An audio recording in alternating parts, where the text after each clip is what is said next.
If you're not embarrassed by the first version of what you launched, then you launched too late. So it was very important for us to just get the app out there as quickly as possible so that we could start iterating and learning from real user feedback. We had both gone through this and we had firsthand experience and a genuine passion about building a solution for this and also genuine understanding of the pain point. And so basically the founder market fit was there even before we had product or product market fit. I don't think of product market fit as this like on or off toggle.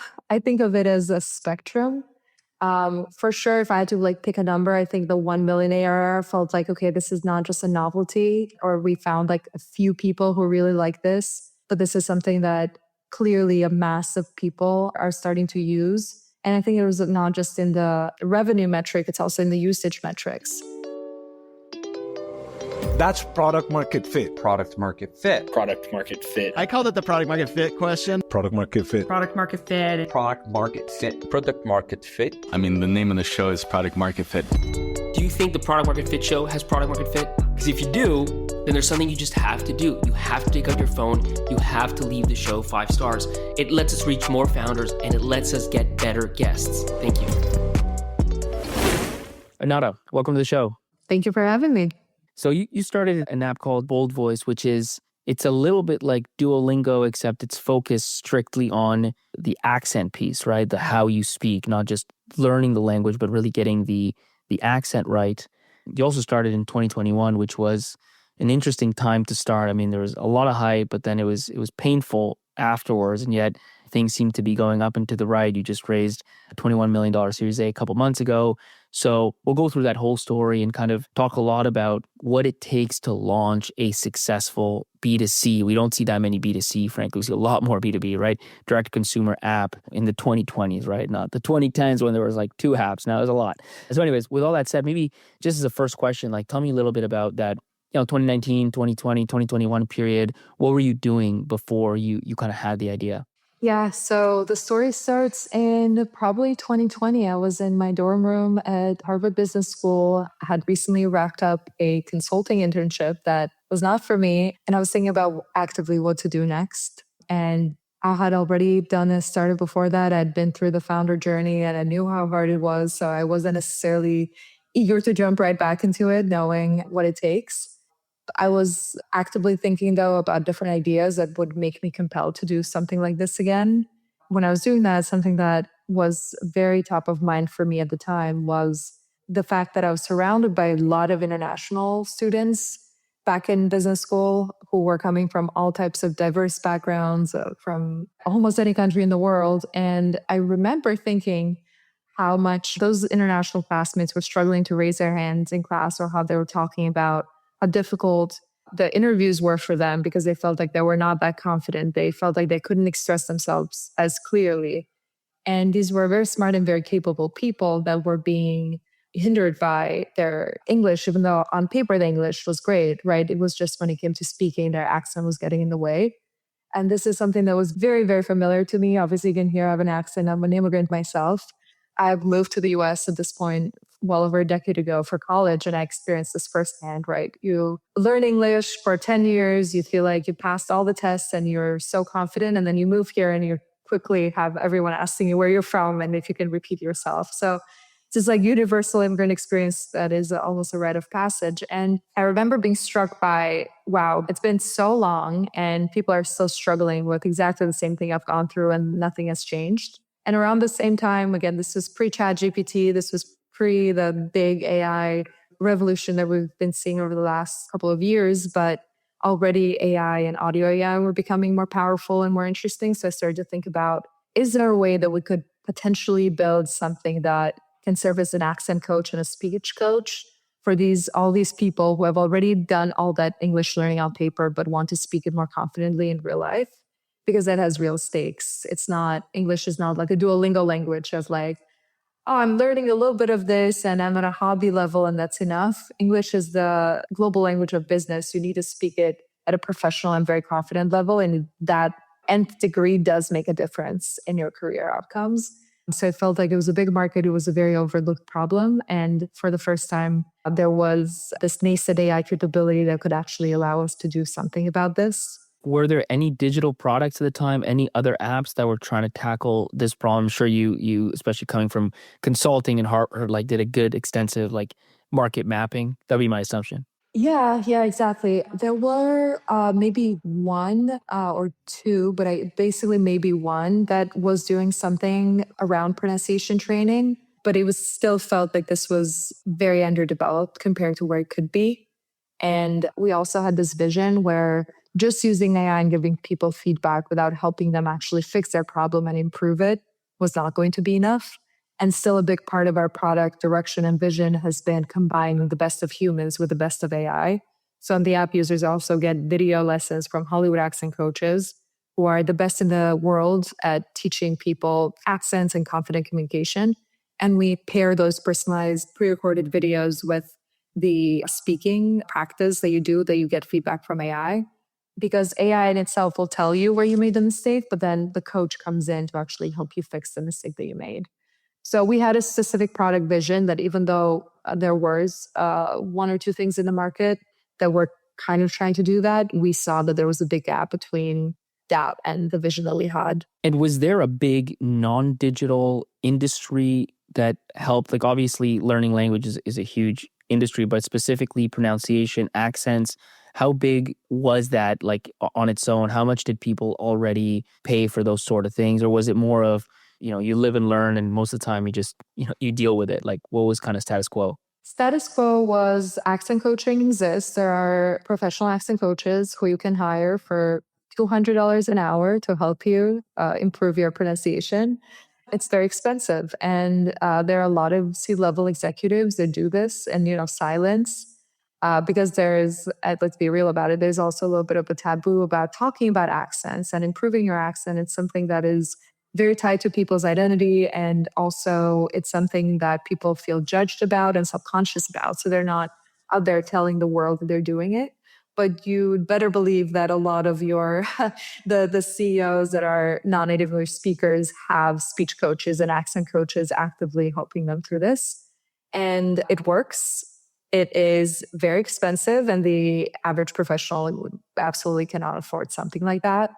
Nor can they make, a habit out of a very expensive 1 hour a week class in the middle of their busy schedule. So our vision from the beginning was we're not going to replace or disrupt this market. This market right now is too small because the price point is just inaccessible. We're going to create an alternative that is fully digital based and therefore fully scalable that can reach not just the few people who can afford it, but the 1 billion non-native English speakers in the world. And so when you have this idea, you're at HBS, you're at Harvard Business School, do you drop out to focus on this? Do you finish out like the semester? How do you play it? This was my second year of HBS where the curriculum was a little bit more flexible. So I used my classes actively as ways to narrow into this problem. And I used this as my case for a couple of classes that I took. So I didn't feel like I had to drop out. I was at that point maybe 6 months from graduating. So I figured let's just keep going through this. And actually it was a great forcing mechanism. I knew I had 6 months to graduate,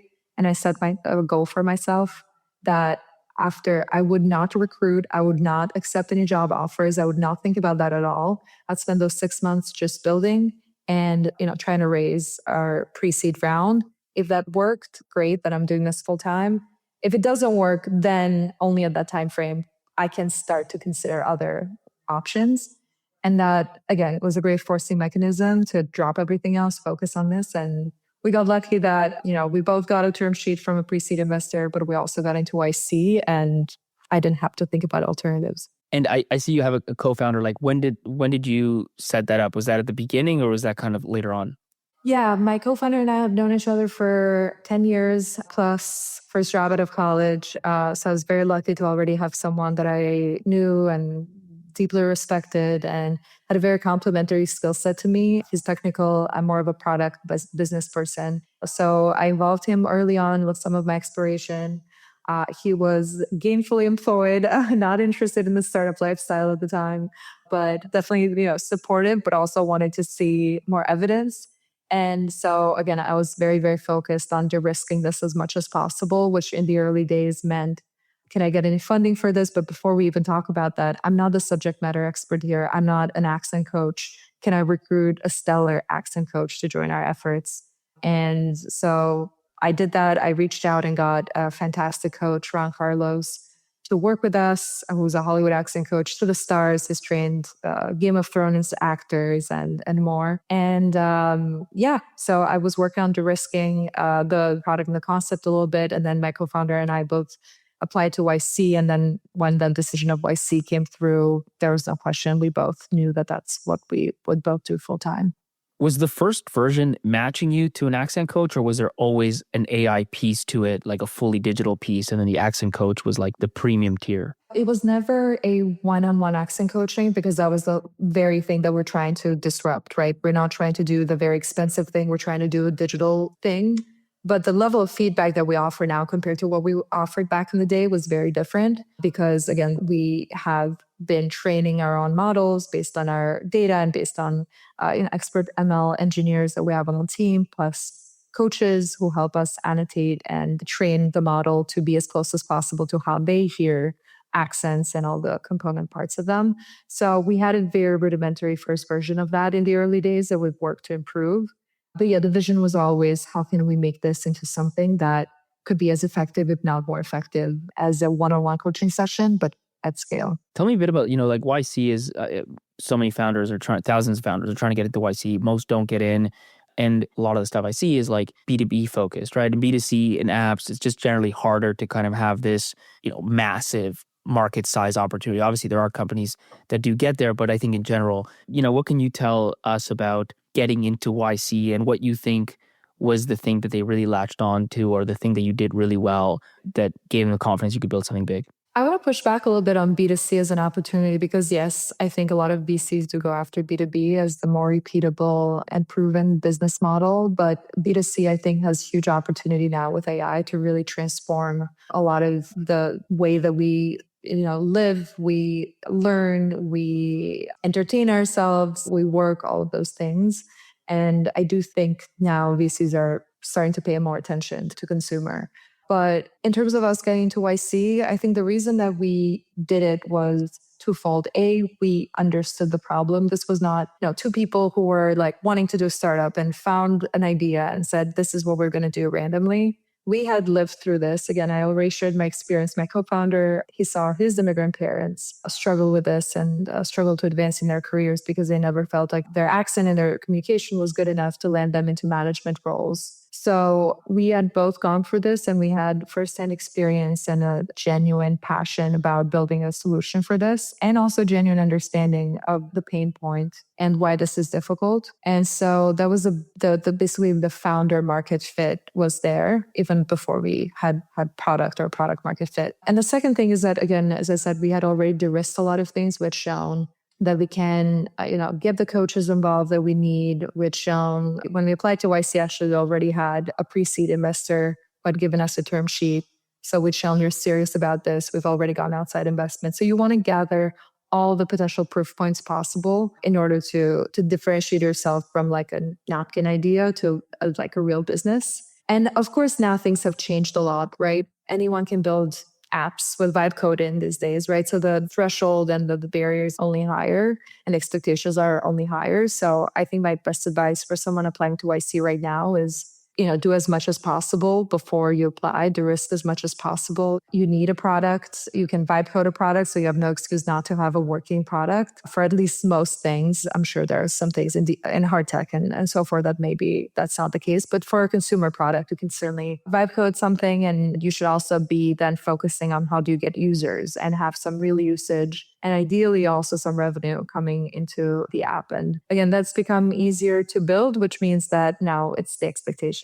And then one of the issues with B2C, these outcome-based B2C apps, so like take dating is maybe a weird example, but if you think about it, it's like if the apps are really successful and you find someone, you churn out of the apps. And I don't know how much that drives, we saw a lot of these companies like Bumble go up and then come down. I don't know how much that's driven by that versus just change, but it's obviously a retention related issue. When I think about Duolingo, they almost solved it, if they have solved it, by turning it into a game where it's just like people do it because it's fun, and there's a lot of people that'll tell you, you don't really learn a language through Duolingo, but it's kind of like edutainment. You stay there. How do you think about that? Like to an extent that somebody comes in, you help them get their pronunciation to a certain level, fix their big accent issues, and then they feel like, okay, cool, like I'm good. I can speak English at 80%, 90%, whatever that threshold is. Do they just churn out, or how do you think about? Is that even a problem? Like, how do you think about that retention piece? Retention is always, a focus and almost the Achilles heel with any consumer product, right? Especially ones that are in the education area. Best in class is not very good. And best in class, being Duolingos. And the way we think about it is that there will always be some churn. And if it's positive churn, meaning these are users who had a great experience, they got some improvement, then the market here is large enough that they will now become ambassadors and they will tell other immigrants they know that this helped them and they will bring the next people in, right? So if the market is large enough, you can afford positive churn. And we really very much focus on, again, that learning experience working. And if the person got what they needed and they churned, then they will tell the next person, that's great. But then the second thing is that we're working on a problem that seems deceptively easy, but it's actually really hard because we're solving like the last 20% of language learning that takes 80% of the time. As anything else when it comes to mastery, you can actually learn grammar and vocabulary pretty quickly, but learning how to change the way that you speak and accent and pronunciation is something that takes a lot of developing of muscle memory. You're learning new ways to move your mouth to pronounce sounds. It's a little bit like going to the gym. You're like strengthening new muscles in your mouth. And then you also have to keep it up because if you get lazy and you don't keep up the training and the skills, then you'll atrophy. You won't keep those results anymore. It's a bit of a asymptotical curve where kind of get close. And then different people, again, have different thresholds of what they're trying to reach. But for someone who constantly is getting results and sees an improvement, it becomes addictive and they can always improve that a little bit more. And then it's the product's job to always unlock that next level of improvement for them and to also be relevant to their daily life and to their daily, for example, work meetings, right? You always might have a call in the calendar that's important. You might be able to record that with BoldVoice. It will give you insights into, okay, I mispronounced this word. This one was good. I improved this one, but I still need to pay attention to this one. So it becomes more like not just an education product, but a continuous utility product that you continue to use. And that's the one kind of highlight category out of all consumers, utility, right? If you nail like the Spotify business model, then you're not going to churn as much. But frankly, it's still work in progress for us to kind of bridge the gap from just pure education, where you wrap up a course, to something that feels much more like lifelong utility. You mentioned Spotify. What is the business model? I assume it's like freemium and, there's some tier above which you like pay a monthly fee. Like what does that look like? Yeah, for Spotify, I was thinking less the freemium to paid, more the fact that, you're not going to listen to all the music that you need to listen to for 1 month and then leave, right? You'll always want to benefit from it. And there's that continuous use case where if you want to continue to listen to music without ads, you can't like binge it and then be done with it. You have to continue to use it and pay for it. So similarly, what we focus a lot on is, again, not just like giving you a static learning experience where you're one and done, but a hyper-personalized learning experience that is contextual and pulls in from your work meetings and from the real-life speaking that you're doing to always surface the next thing that you miss maybe that interaction. You can say better next time. So what is the business model then for BoldVoice? For BoldVoice, our business model is a subscription, and users pay $150 a year for unlimited access to our personalized curriculums with the Hollywood accent coach videos and unlimited speaking practice with feedback. So then going back, you get into YC, and I know like YC is all about, in that 3-month period to demo day, build, ship as fast as possible. How do you work through that stage? Like, what does V1 look like? When do you get it out? What happens? Maybe walk me through that stage of the life. YC was crazy. Again, it was 3 months. It was super compressed. We joined YC pre-product, pre-revenue. This was when at this point, by the way, timeline-wise? This was summer 2021. So this was, June. We do the first week of YC.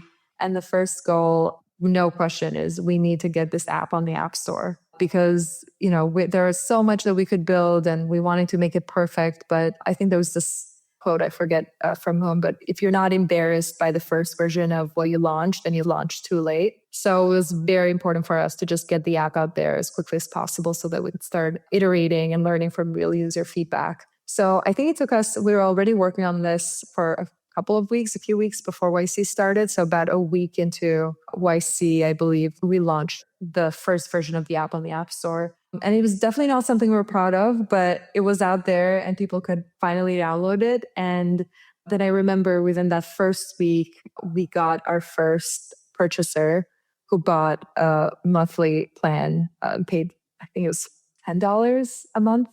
How did it work, by the way? Was it like a 7-day free trial, or you had to pay like right out of the gate? Like, how did you structure that? I don't think we had a free trial at the time. Right now, we definitely do, and we could quickly implemented that. But I think at the time, it was like an instant purchase, I believe.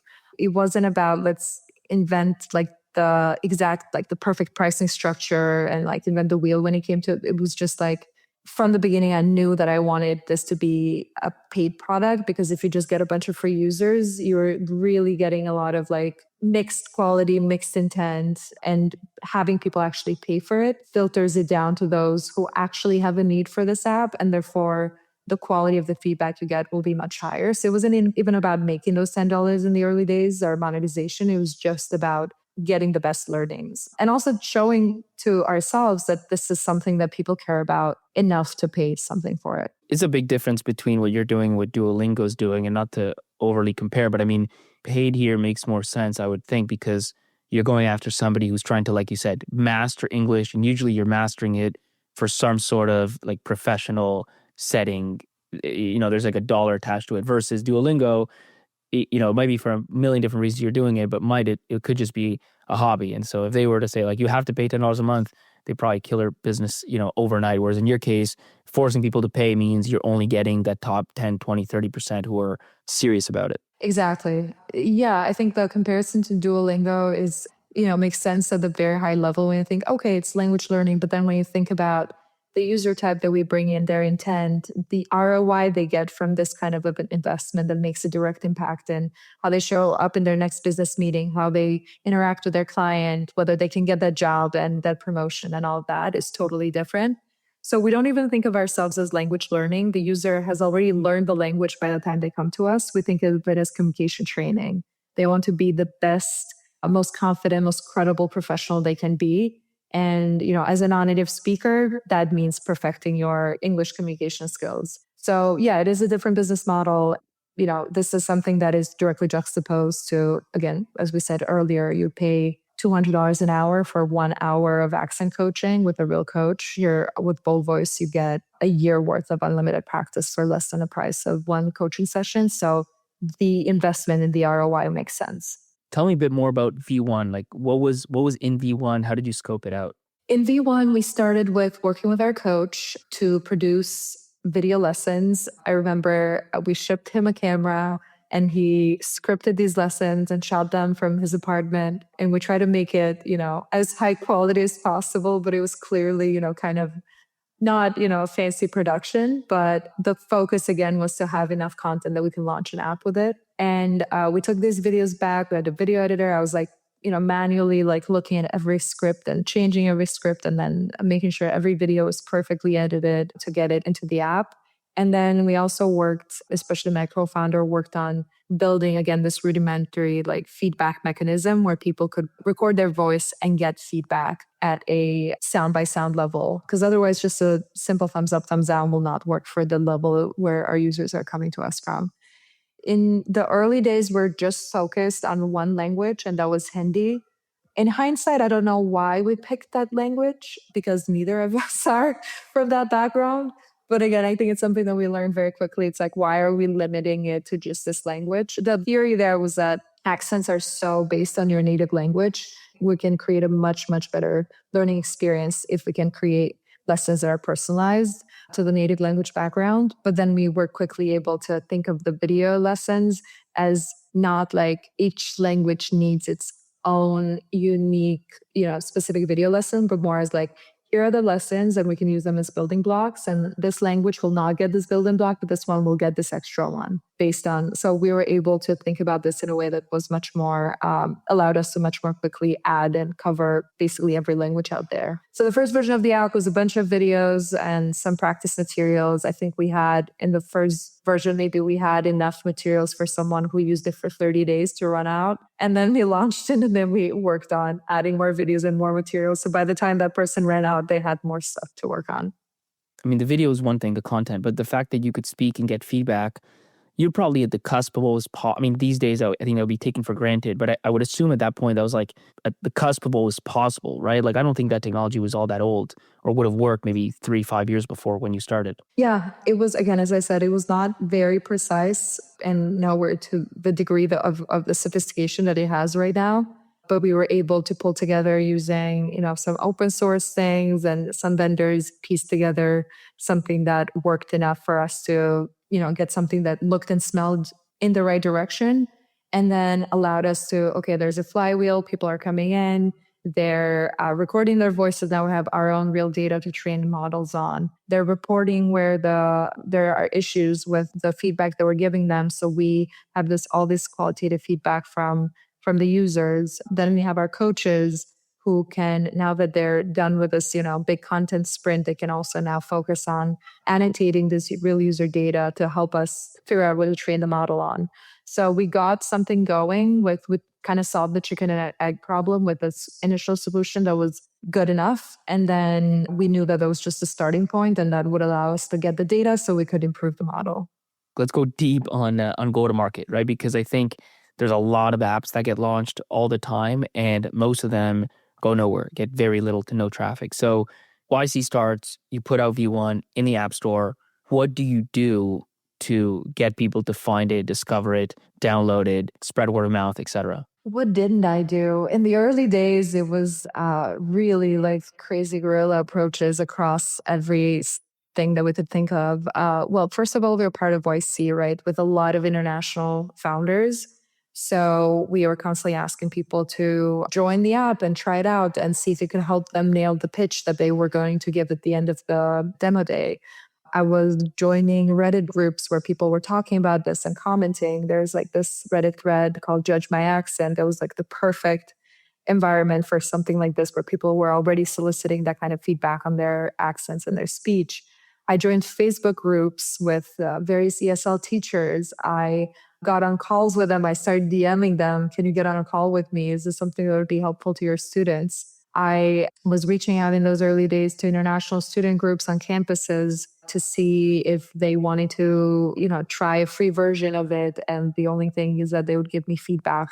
So in that time, I was like constantly in calls with a lot of these people to try to understand what they were like, who they weren't liking, and how we can make the app better for them.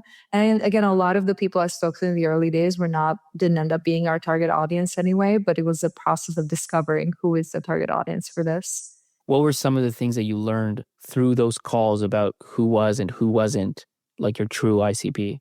Yeah, we quickly learned this, and it was to us counterintuitive at the time, which is, students, international students seem like such an appealing audience because, they're easier for us to reach. We can reach out to like international student groups and they'd be interested in something like this. It made sense like theoretically, but then when we reach out to them, we realize the willingness to pay isn't there. Like when I was a student, yes, I couldn't afford $200 accent classes, but I also could not really even afford $10 a month to pay for an app, right? So like the willingness to pay profiles was pretty different.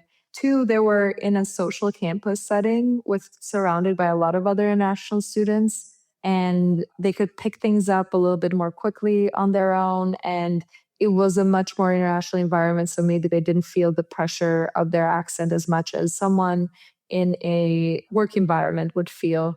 So we started off with like being maybe overly focused on students, and then quickly realized that now that's not our ICP. Our ICP is someone who is a working professional. They're in their 30s and 40s. They are pretty advanced in their career and they want to take to the next step. And they're frustrated that even though they're an amazing, smart, capable professional, people still overlook them because of their accents. And they also have the willingness to pay because they see the ROI of something like this. because if they get even marginally more likely to land a client pitch or an investor pitch or get the job promotion, that's going to pay, the app investment for itself 100-fold. So that was the learning. And again, it took us a while of like doing user interviews to understand that. And also then seeing who's actually paying for the app.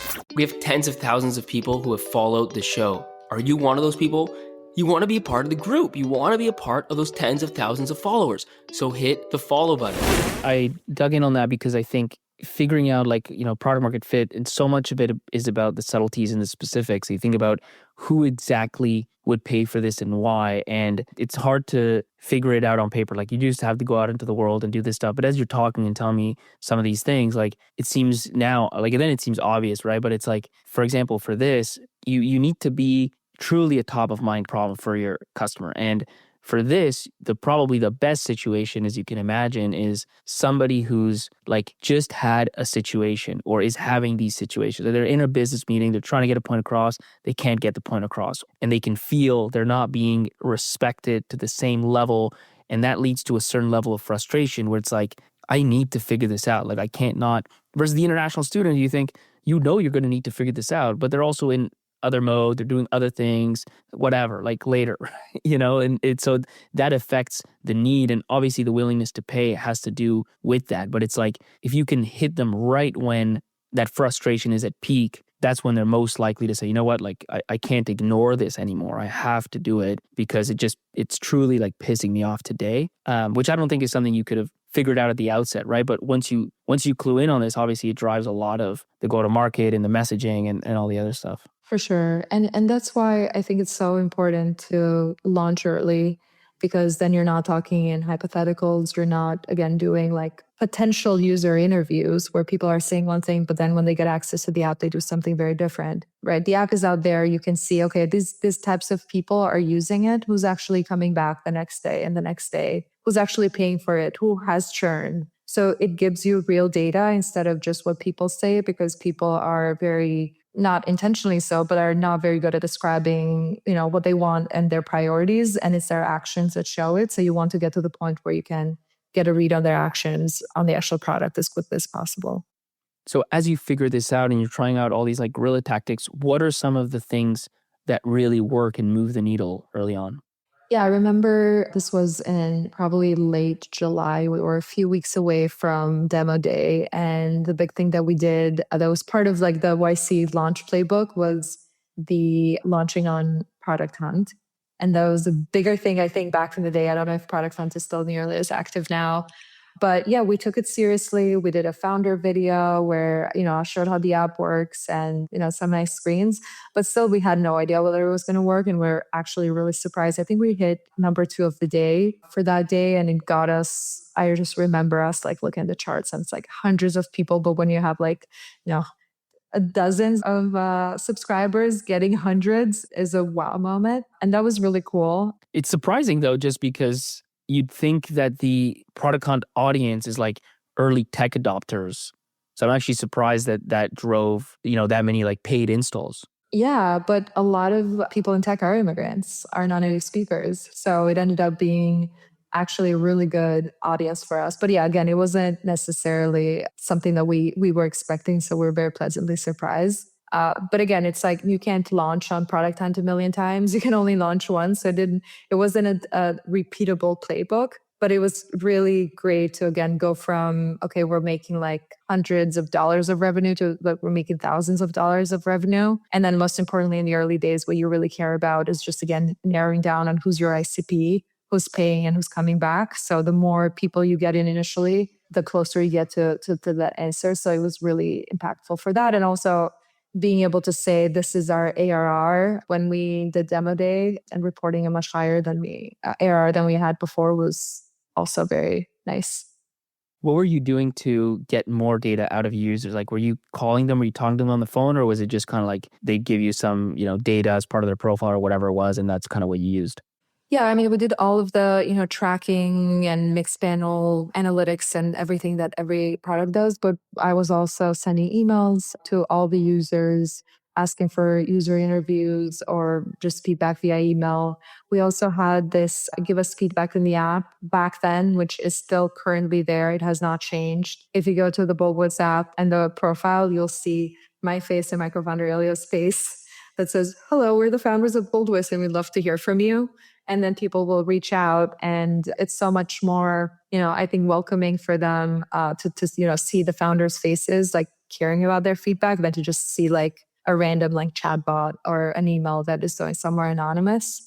So very, very focused on doing user interviews then, and, getting feedback in all the ways possible. And I think this is still like a habit that I continue to have, where Ilya and I and the rest of our team will do these user interviews with first-time users, people who have been using BoldVoice for 3 years and still use it, to know exactly what our users are perceiving and not just rely on customer operations, for example, to tell us what's going on. It's super important, I think, to always know how your customers feel, because sometimes I think over the years you may develop blindness to certain areas.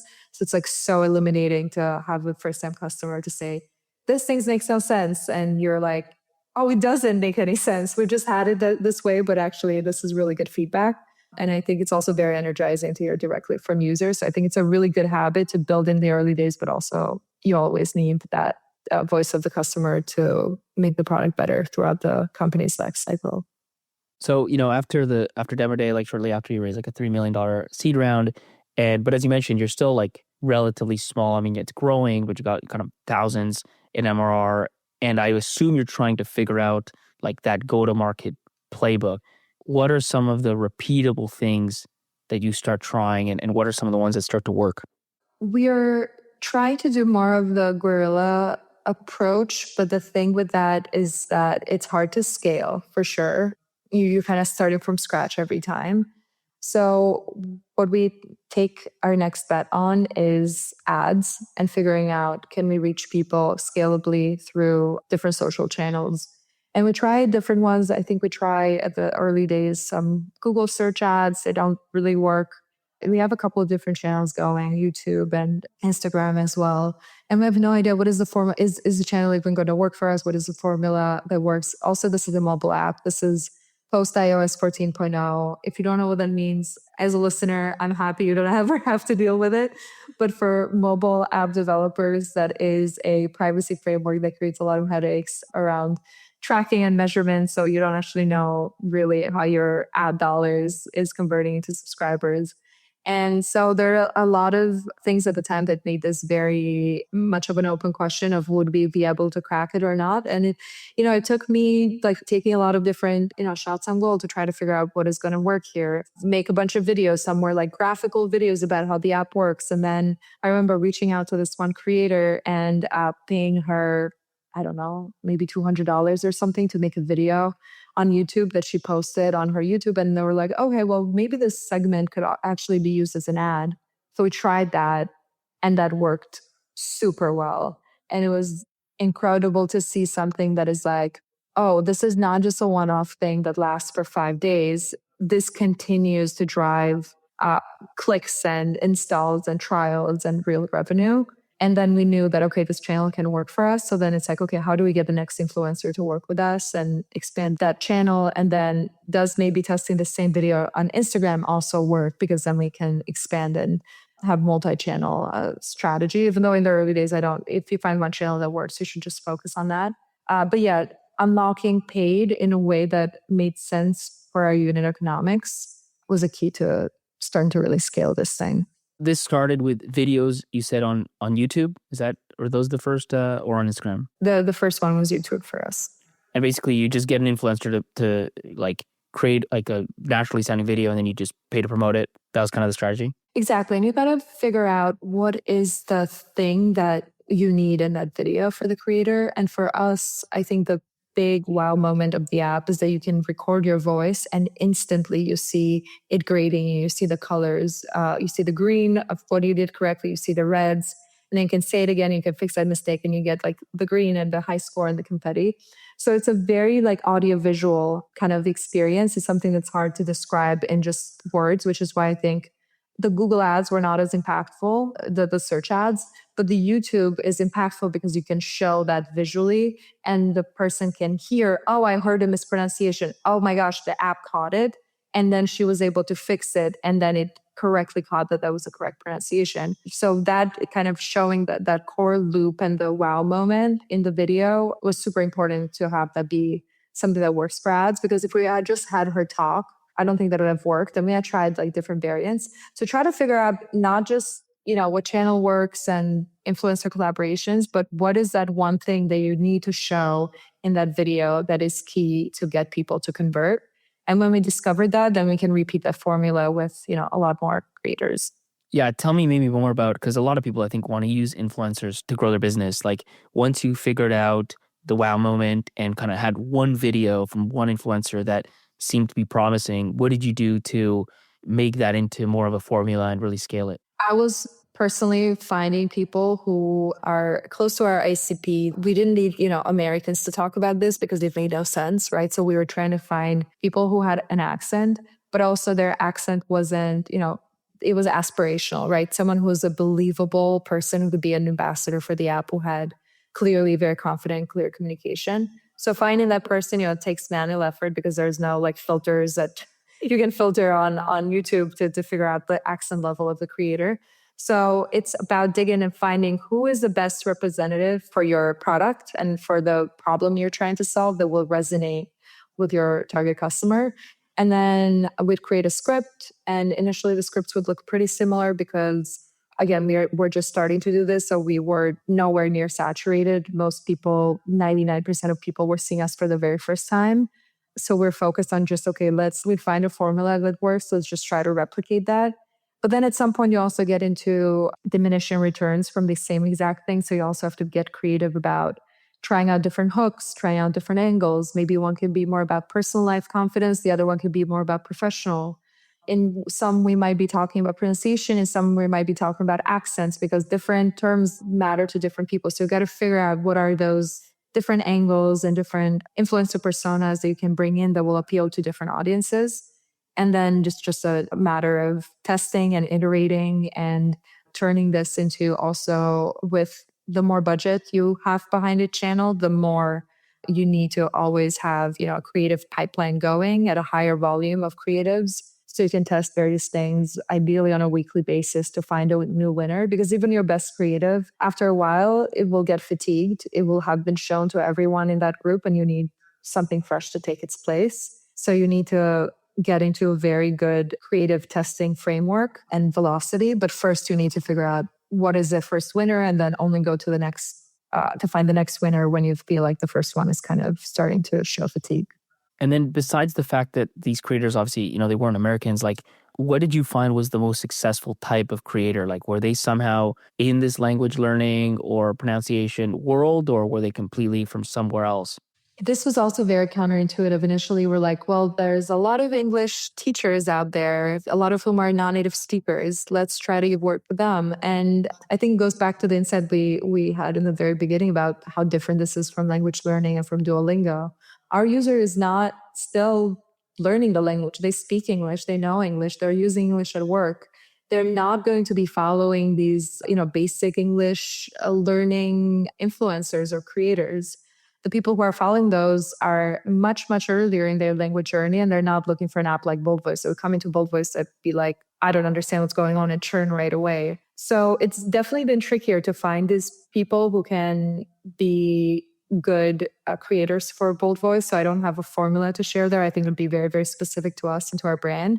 But again, it's like kind of, I think it's the same exact thing that we're saying earlier about, the difference between language learning and communication training, the difference between what sounds good on paper and what's actually true in real life, like the insight around the international student versus the working professional. So the same thing applies here. And I think it took us a while, it took us some tests to figure out, okay, maybe this person who is a language creator doesn't work. But this person who has been talking about being an immigrant and their progress of adapting into the American culture and workplace, that's a much better person. But it's, again, so specific to each company and to each product that I would say the most important thing is to really understand the user mindset and where they're at. And if you were to scroll their feed, what would they be following? What would they see? and then plan along those lines. Can you give us a sense of what a great paid channel like this looks like from a metrics perspective? Like, are you looking at ROAS? Are you looking at LTV to CAC? Are you looking at conversion to pay? Like, what metrics are you looking at, and what were they in those early days as this strategy starting to play out? Yeah, you need to have a really good handle on unit economics, because you can, have something that you think works and then doesn't work because churn is way too high, and you don't realize that until you're 3 months in, and then you thought these people would have stuck around for 6 months and you're planning for that, but they actually only stuck around for 2 months. So one thing that we did, not very early, but once we did it was really transformational, was have the default plan be annual instead of monthly, because that gave us a much, much clear insight from, the very first purchase moment. Once they converted from the trial, that this is going to be their year one LTV. So we didn't have to guess about how much they would convert month to month. And then our goal was for the acquisition cost of that user to be well below how much they paid us in that first year. So we'd getting this instant CAC payback. We sacrificed some LTV over CAC there for the sake of the instant CAC payback. So you really got to know, what are you optimizing your business around? I think the annual works really well, especially for, the types of products in consumer where, churn industry-wide is a problem, because this gives you a level of predictability that it's otherwise really hard to get. But if it's more of a utility product where ongoing usage is something that is much more predictable, then I think monthly is also fine. But then you have to have a really good sense of when do you get CAC payback, and having that window be as tight as possible. When it came to the ad platforms, you got to look at all the metrics. What matters the most for us is cost per trial, and then ultimately cost per subscriber. Cost per trial was the item that we get on day one, because cost per subscriber has a 1 week lag because of the 1 week free trial. So that cost per trial was the thing that I cared about the most. Then you also have to look at, all the earlier funnel metric to kind of get a gauge of the quality of the ad. And sometimes you might get conflicting things where the cost per click is really good, but the cost per trial is really high. And you really have to use that data to fine tune what ads are working and what seems to be working, but actually isn't. And then once you figured this out, and I'm sure layered other things on top, like, do you remember your growth trajectory, like revenue-wise, from then till now? If you zoom all the way out, it's up and to the right? But like, if you actually zoom in, there are a lot of moments where we maybe hit a ceiling with a certain channel and we have to go and find a new channel, or we hit a ceiling with, the creative for that channel, and then we have to find a new type of creative that worked for that channel. So it's never as, up and to the right as it seems. You always have to kind of reinvent something. And I think a big learning was what I shared earlier, which is around velocity, the infrastructure that you have and the things that you have that support, $1,000 a month spend is going to be very different from what supports $1,000 a day or $10,000 a day or more than that. So you need to always make sure that you're upgrading the infrastructure around your channel, which means a diversity of campaigns, maybe not just one campaign. A diversity of campaigns, it means a diversity of creatives, because different creatives will apply to different users. A higher volume of producing these creatives so that you can have more chances at finding a winner, because creative fatigue happens faster when you spend more. So we had to kind of like get into those like points where you hit a ceiling, and then we are like, okay, the playbook that got us here maybe doesn't work anymore, and we have to figure out what is the next playbook to get us to the next step. And I think that's an ongoing process. And where are you at now, ARR-wise? We are around 10 million in ARR. And when would you say that you felt like you'd found true product market fit? I don't think of product market fit as this like on or off toggle. I think of it as a spectrum.